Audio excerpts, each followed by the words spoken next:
The holographic stars of the city's orbiting skyline reflected off my visor as I stepped out of the shuttle.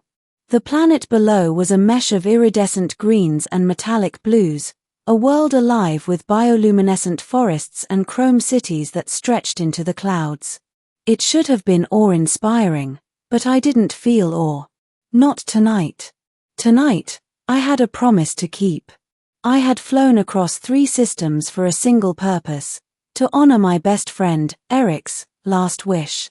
His words were etched into my memory as clearly as the scar on my left cheek, from the time we had survived the Calthian ambush together. He had been dying, slowly, from the Xyrian virus, a mutation that even the most advanced medics couldn't halt. As he lay in the biomed chamber of the orbital hospital, he had reached for my hand with trembling fingers.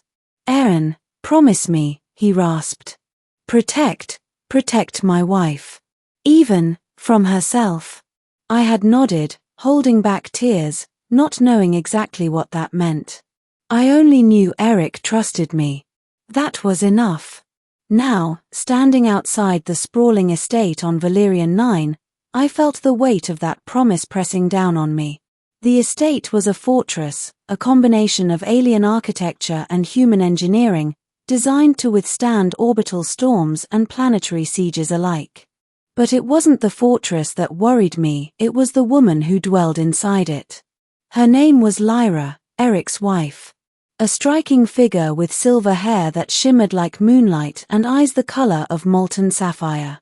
I had met her only once before, at Eric's birthday party on his homeworld, but that had been years ago, before his illness consumed him. She had seemed distant then, her expression often shadowed by concern or frustration, but she had smiled at him, and that was all that mattered. Now, I was to guard her, watch over her, and ensure she didn't succumb to whatever darkness might come for her. Eric had warned me cryptically, "She's powerful, Aaron. Not just in skill, but in mind. She can hurt herself, or others, if she's unbalanced." I pushed open the estate's main doors. They slid silently into the walls with a hiss, revealing a vast atrium. Bioluminescent plants lit the space with a soft lavender glow. The air smelled faintly of ozone and jasmine, a curious combination that immediately set my senses on alert. "Aaron," a voice called from above. I looked up to see Lyra descending the grand staircase, her movements fluid, deliberate. She paused mid-step, one hand resting on the railing. "So, Eric's friend has finally arrived. Come to guard me, have you?" I inclined my head. "That's right. I'm here to fulfill a promise." She laughed softly, a sound like glass chimes. "A promise, or a threat?" "I don't make threats," I said evenly. "I keep promises." Her eyes narrowed slightly, studying me. "Good. We'll see how long that lasts." I followed her into the main hall. It was decorated minimally, but every item exuded elegance, sculptures that seemed alive, fabrics that shifted color under the soft light. She gestured to a room at the far end. "Rest. Eat. You'll need strength if you're to protect me from, well, me." I did as she said, but sleep eluded me. Even as the artificial night fell across the estate, I could sense the tension in the air, an almost tangible current that thrummed with Lyra's presence. Her power wasn't just political or martial, it was psychic. I had seen traces of it when I first met her, small, subtle things, a thought nudged into your mind, a fleeting image projected in a glance. And now, alone in her house, I could feel it all around me. The following days were a careful dance. Lyra moved like a predator and a queen at once, testing boundaries, probing for weaknesses.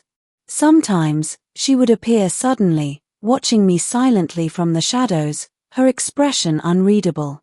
"You're predictable," she said once, her voice almost a whisper. I expected more. I said nothing. Words were useless against her. Observation was my weapon. Then came the night the storm hit.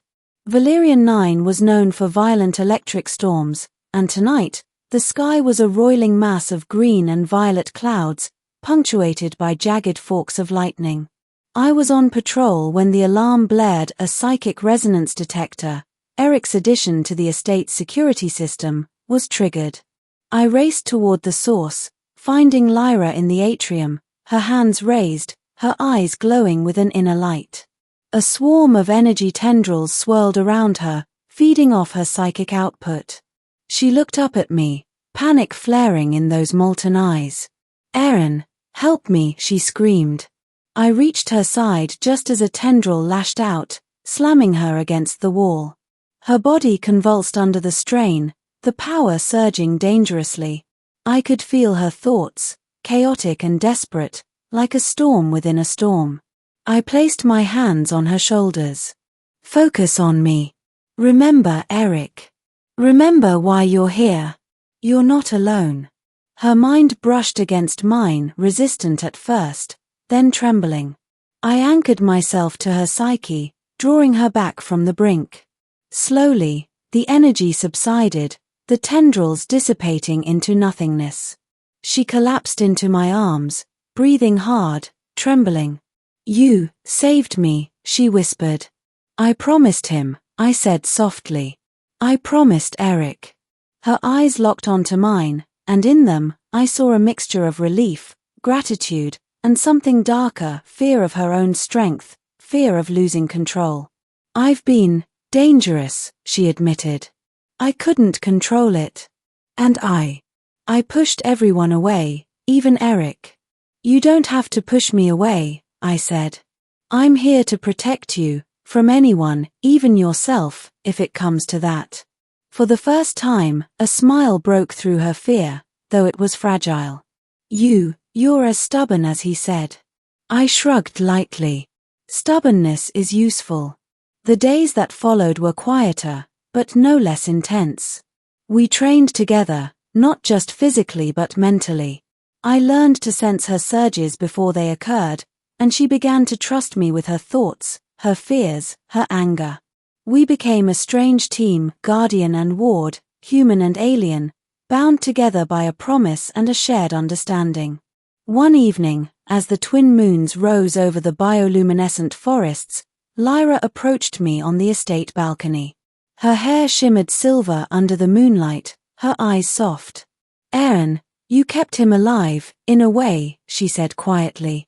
"Eric believed in me, even when I couldn't. And you reminded me that I can believe in someone else too." I took her hand gently. "I don't replace him. I honor him. And I will continue to protect you, as he wished." She leaned slightly against me, and I felt the pulse of her power, not dangerous now, but alive, vibrant, and in harmony with her mind. "Then, I suppose I can trust you. Not just because of him, but because of you." We stood together, gazing out at the alien landscape, the storm clouds dissipating into a calm, starlit night. The estate was quiet, the world outside peaceful, and for the first time since Eric's death, I felt that maybe we could both find a measure of peace too. I had kept my promise. Not by restraining her, not by controlling her, but by standing with her, guiding her, sharing the burden of power she had once feared. And in that bond, fragile but unbreakable, I found a connection that transcended worlds, species, and the boundaries of life itself. Eric's last wish had been fulfilled. And in the silence of the starlit night, with Lyra beside me, I realized that protecting her wasn't just a promise, it was a beginning.